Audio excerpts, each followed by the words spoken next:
Noticias en Flash. Ya son las 2 de la tarde con 3 minutos. Hoy lunes, en Noticias en Flash. La opinión de Juan José Rodríguez Prats.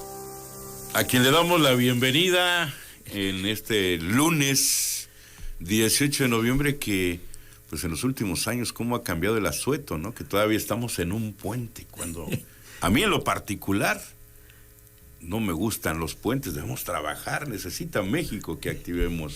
Pero bueno, así es la historia. Se detonan otras actividades como es el turismo, ¿verdad? Porque se apoya y se aprovecha. Pero Humberto, yo quisiera iniciar por una frase que a mí me parece muy elocuente, aunque es un tanto compleja.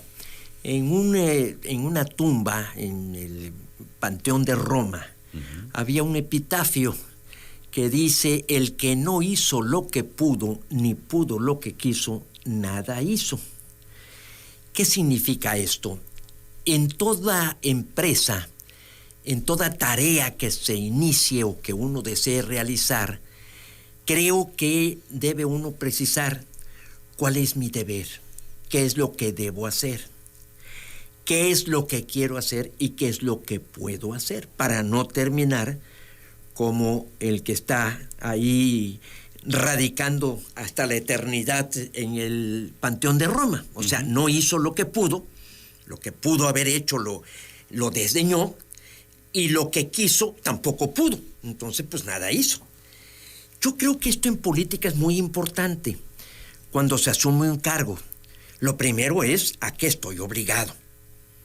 Y eso deriva del respeto a la ley, de la utilización de los recursos, de la honestidad, de cosas que son inherentes a la responsabilidad pública.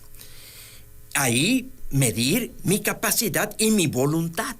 Podré tener la voluntad de querer muchas cosas, pero si no tengo la capacidad, si no hay los recursos, si hay limitaciones por la misma circunstancia, pues entonces hay que ser cauto para no fracasar y que después venga un contraste entre lo que se promete y lo que al final de cuentas se pudo realizar. Yo esto lo aplicaría al gobernante en lo nacional, a Claudia Sheinbaum, y en lo local, a Javier May, porque con toda proporción guardada como un humilde ciudadano, yo creo que Claudia Sheinbaum me anima que vaya, por ejemplo, a Brasil y que rescate la política exterior mexicana de posicionarnos. La vi desenvolverse con mucho señorío, con Macron, con Biden, con Lula da Silva. Con toda certeza esto nos va a ayudar porque el mundo está globalizado. Creo que fue un error del sexenio pasado replegarnos y no participar en los foros mundiales. Pero también esta decisión de Rosario Piedra de haberse ratificado para ser reelecta me parece un gravísimo error. Claudia Sheinbaum dijo, fue una decisión que correspondió al Senado. Ah, caray, está habiendo opiniones encontradas, está habiendo distintas esferas de poder. Esa es la lectura que arroja, ¿no? Esa es la lectura que arroja, entonces esto es muy preocupante. Pero el mensaje que se manda, ratificando a una gente que no cumplió su trabajo, que falsificó una carta, porque así hay que entenderlo, que se le había mandado hipotéticamente el obispo apoyándola, cuando no la apoya ni siquiera la organización que creó su madre. Entonces me parece un gravísimo error, que por otra parte están sus deficiencias personales, que no tiene la capacidad para desempeñar el cargo. Fue la peor evaluada de las 15 personas que fueran sometidos a las pruebas correspondientes. Pero esto también envía otra señal muy grave. O sea, que el gobierno está dispuesto a hacer lo que sea en su afán de concentrar el poder. O sea, esto le llamaría yo que es un gobierno que ya perdió el recato. Es un gobierno que está entrando en los que algunos psicólogos llaman desinhibición. O sea, se quita ya toda inhibición y de plano dicen vamos a desmantelar el Poder Judicial, vamos a concentrar el poder y de hecho ya evitar la transición hacia la democracia, sino que vamos a un régimen diferente al que dice la Constitución de ser una república representativa federal con respeto a los derechos humanos y respeto a la división de poderes. Es el famoso dedazo.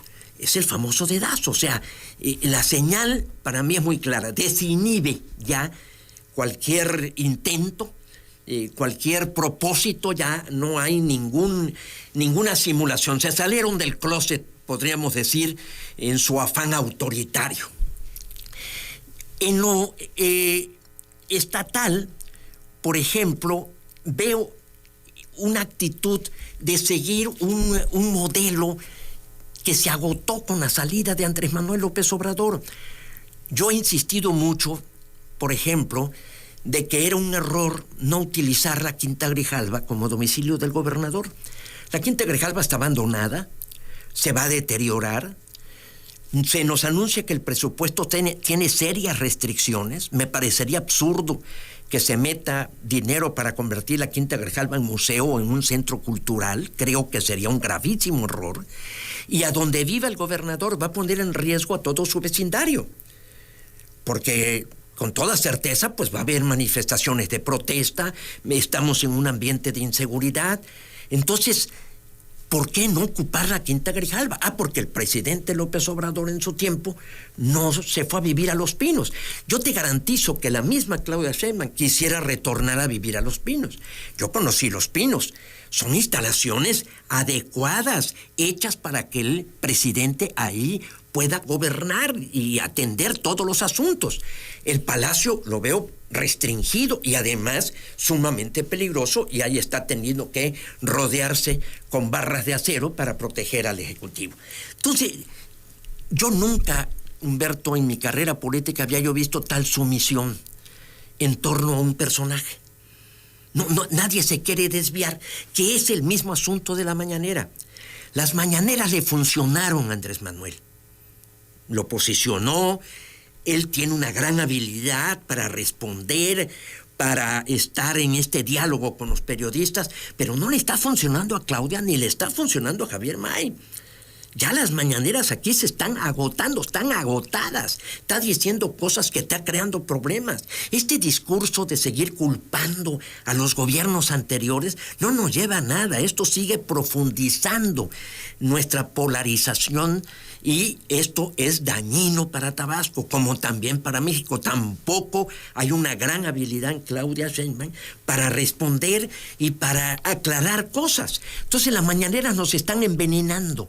Y yo creo que eso debe desecharse. Yo creo que tanto Claudia Sheinbaum como Javier May deben imprimirle su sello a la forma en que gobiernan.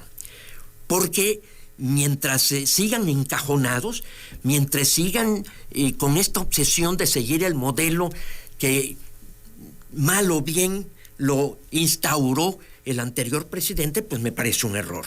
Hay serios problemas, serios, muy graves.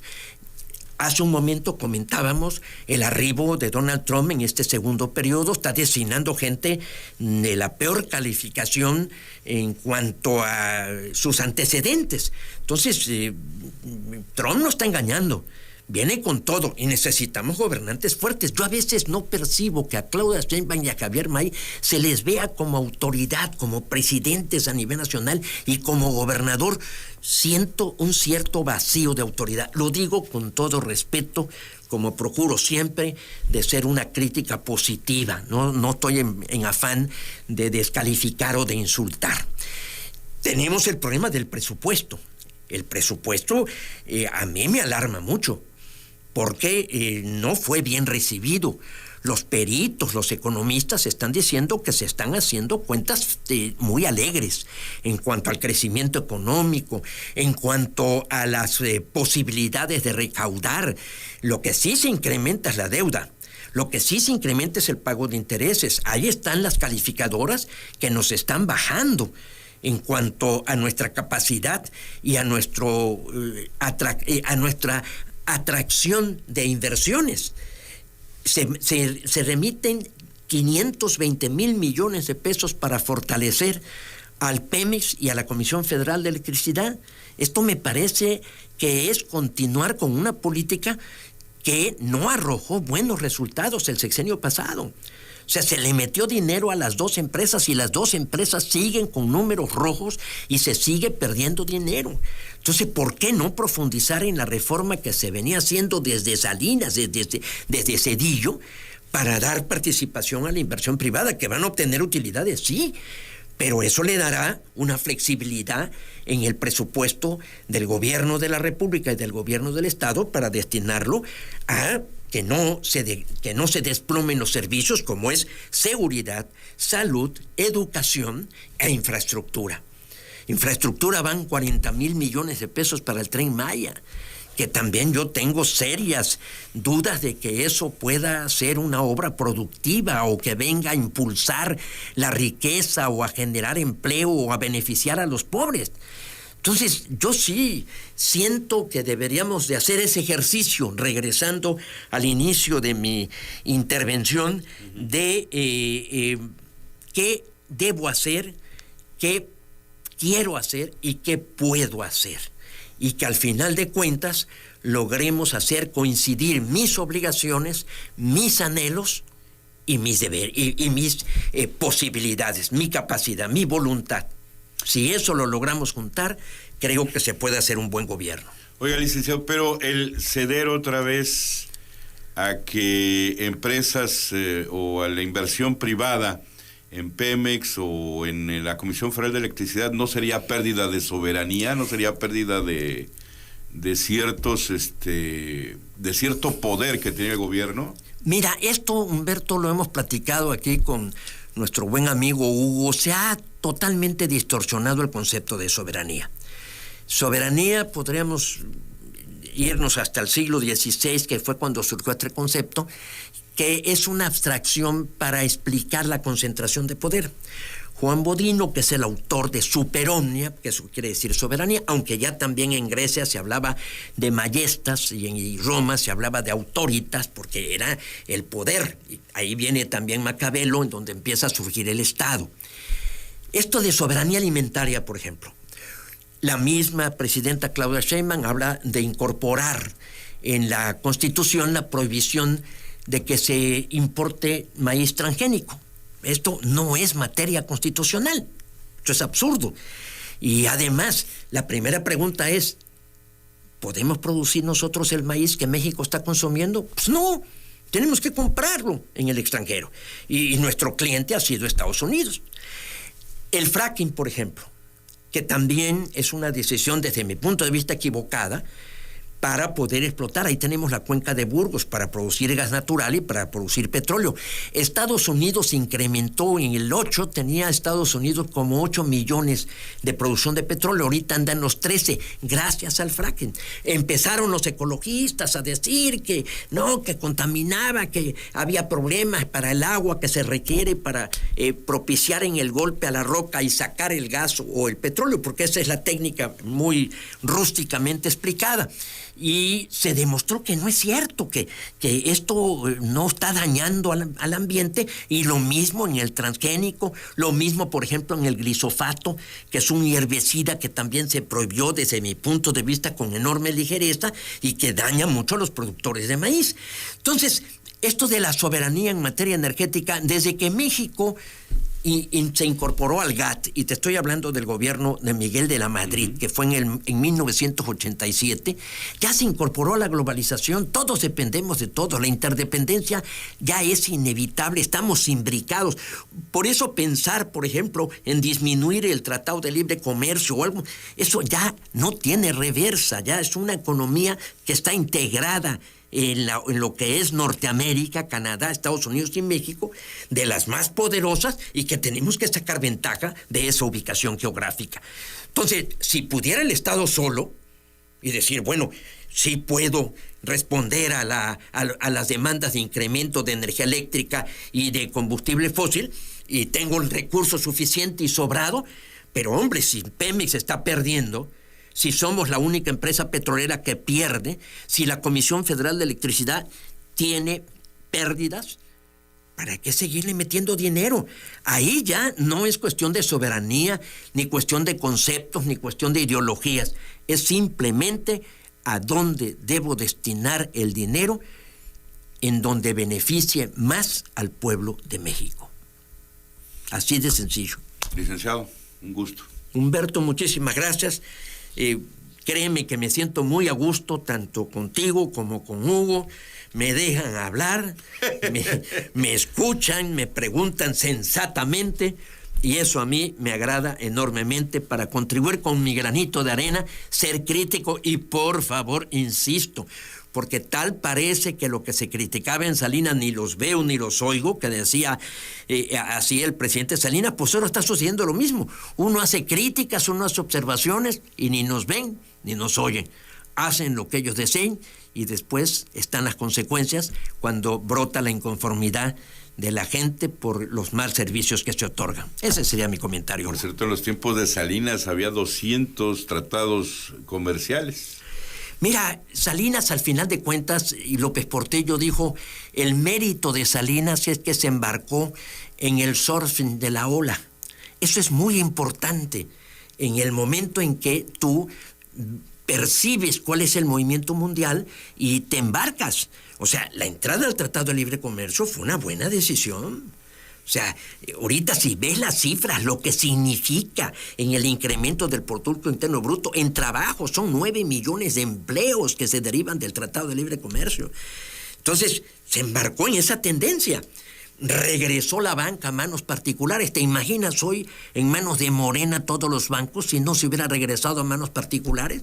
Y después vino la apertura de inversión privada en el sector eléctrico que se dio con Salinas. Se modificó la ley de servicio público, se creó la figura del productor independiente. Por eso ahora dicen, el Estado produce el 54% y los particulares el 46%. Bueno, si ya producen el 46%, ¿por qué no pueden producir más si lo hace a precios menores que lo que invierte el Estado para generar electricidad?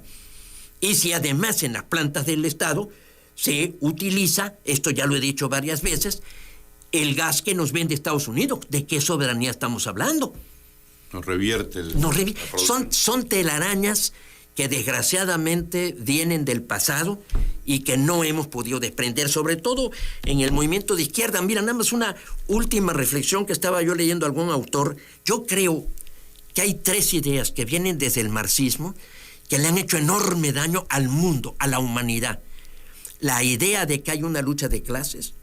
Esto fue terrible, generó enormes confrontaciones, todavía hay resabios de ese odio, de esa confrontación.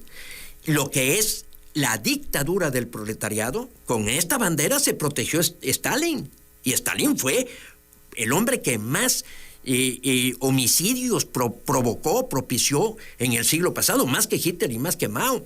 Y por último, el ver el derecho como una forma de proteger a la burguesía, y entonces hay que violar la ley y hay que ir en contra del Estado de Derecho. Estas 3 ideas que la izquierda de alguna forma, o esto que se autodenomina izquierda, de alguna manera se apropió del marxismo, nos han hecho inmenso daño. Y eso es lo que está todavía encajonando, todavía enjaulando a gobernantes que no se atreven a desprenderse de estos malestares, porque al final de cuentas estas políticas dañinas, para entender que estamos en el siglo XXI en otro escenario, con otra agenda y con otro tipo de retos y desafíos. Perdón, Humberto, que hice esta reflexión, pero volví a agarrar mi hilo. El licenciado Juan José Rodríguez Prats aquí en Noticias en Flash. Vamos a ir a la pausa, regresamos, tenemos más información.